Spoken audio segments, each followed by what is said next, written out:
Free at last, free at last. Thank God Almighty, I'm free at last.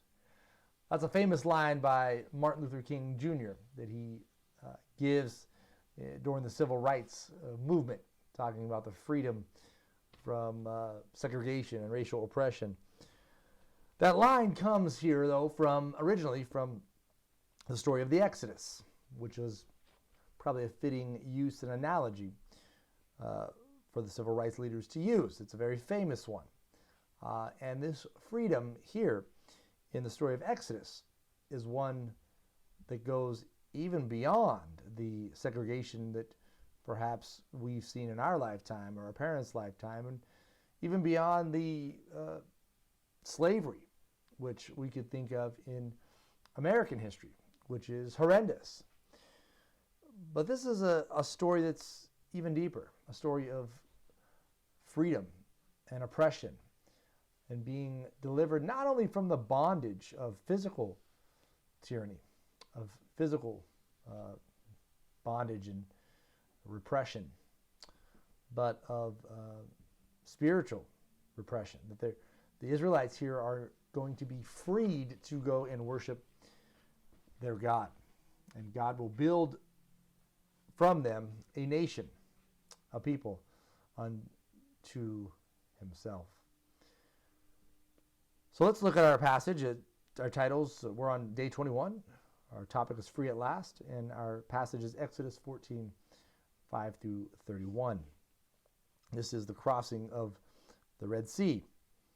So after Pharaoh lets the Israelites go, he relents.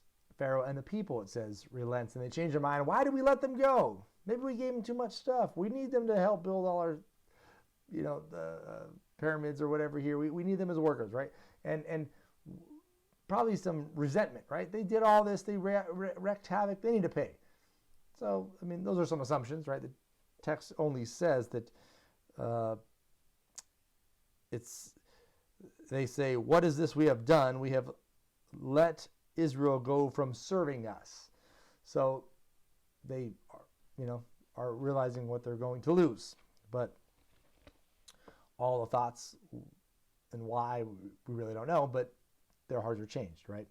So Pharaoh then marches with the Egyptian army and tries to bring them back.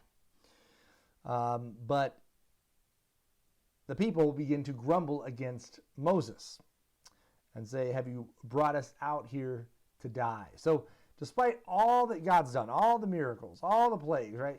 The Passover, all these things that they've seen, that they've experienced from God, they start to grumble against Moses and say, weren't there, let's find the verse here, verse 11, they said to Moses, because there were no graves in Egypt, have you taken us away to die in the wilderness? Why have you treated us this way to bring us out of Egypt? So, I guess what they're basically saying is like, weren't there enough burial plots for us to die in Egypt? Why did you have to bring us out here in the wilderness to die? And so they begin to grumble and complain over a person that's just led them on the verge of emancipation, on the verge of victory, shall we say. And yet they lose sight of that and begin to grumble. But God does it again, a miracle. He takes them to the Red Sea and parts the waters, and this wind blows the water up to one side to where it kind of blocks the Egyptians from getting through to the Israelites. The sea is divided. The Israelites flee to dry land after this. And as Pharaoh and his armies attempt to go through, the water comes down and drowns them. But it's important to remember, and I think we'll look at this on one of the questions of how that's done, right? God tells Moses to raise up his hand, raise up his staff, and bring down the water. Why? Well, let's look at these questions. How did God finally deliver the Israelites from the hand of Pharaoh, king of Egypt? Well, Pharaoh first, I think this is what it's alluding to, relents to let the Israelites go to worship God because of the firstborn son, the Passover, his firstborn and the firstborn son of all the Egyptians being killed. So he allows them to leave.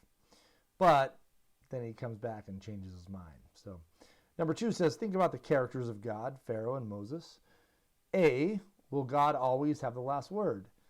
I believe yes. We see that in this story, but I think in every story, even when we don't see or perceive that that is taking place, I think that is ultimately true, that God is in control of all things and he will ultimately have the final say.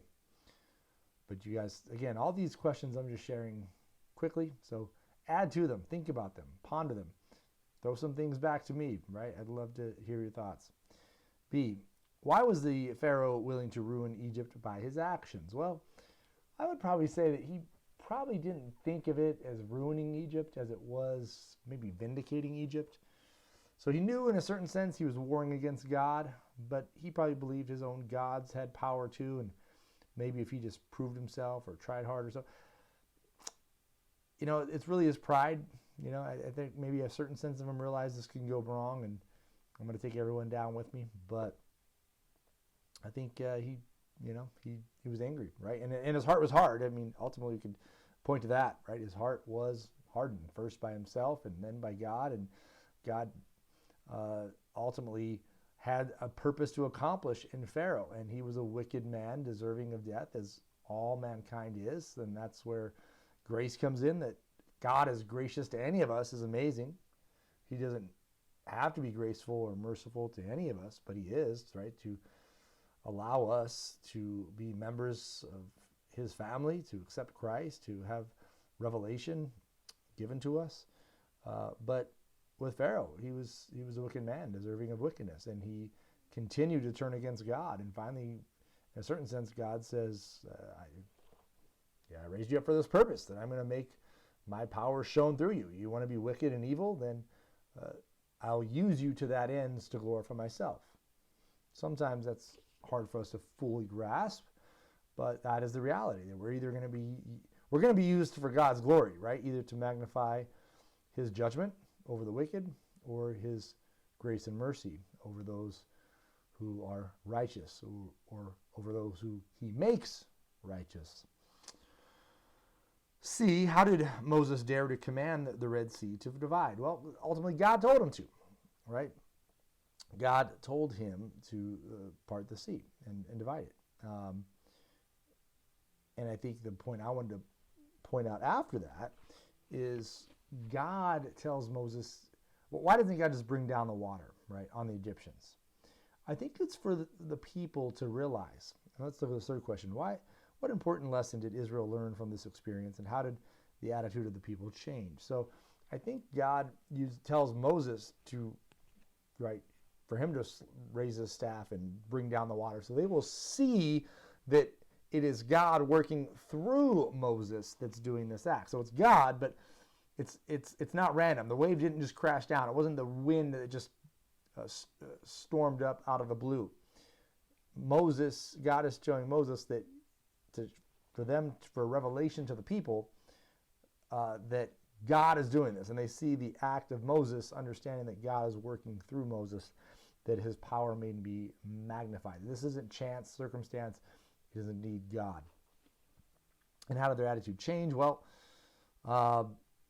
it says in verse 30, thus Yahweh saved Israel that day out of the hand of the Egyptians, and Israel saw the Egyptians dead on the seashore. Israel saw the great work which Yahweh did to the Egyptians, and the people feared Yahweh. They believed in Yahweh and in his servant Moses. So this act brought about reverence, it brought about fear, it brought about belief, it brought about trust, and ultimately trust in God and God's servant Moses. And so that was important for all those things to happen. Many times people say they trust in God, but they don't want to trust in those who God appoints over them, whether it be in church, whether it be in their family, whether it be in work. And so there's a certain aspect in which to trust in God is to trust in others, those who are over us those who are equal to us, even those who are under us, right? That there's a trust in the relationship that we have with others, that God has put that there. And he wants to do more than just have lip service, right? But for us to really trust him. And part of that is to obey and to work with and to trust in, those that we're around, that are above us, with us, below us even, right? That we would, those who are even below us, that we would treat them in a graceful and merciful way, and understand that there's a relationship there that we're accountable for, that it's to be God honoring. So good stuff today. Definitely something we could all probably think about and weigh, that we sometimes grumble like the Israelites did. Sometimes God does major things and one bad thing happens and we're grumbling, we're complaining, asking God why. We need to really think back to what he's done, what he has shown us, the miracles that he has brought us through. And that'll help us to keep faith and even look to this story, right? If he did this for his people then, he will do it for us now, right? Not in perhaps parting of the Red Sea, but in those seas and storms of life that come our way. So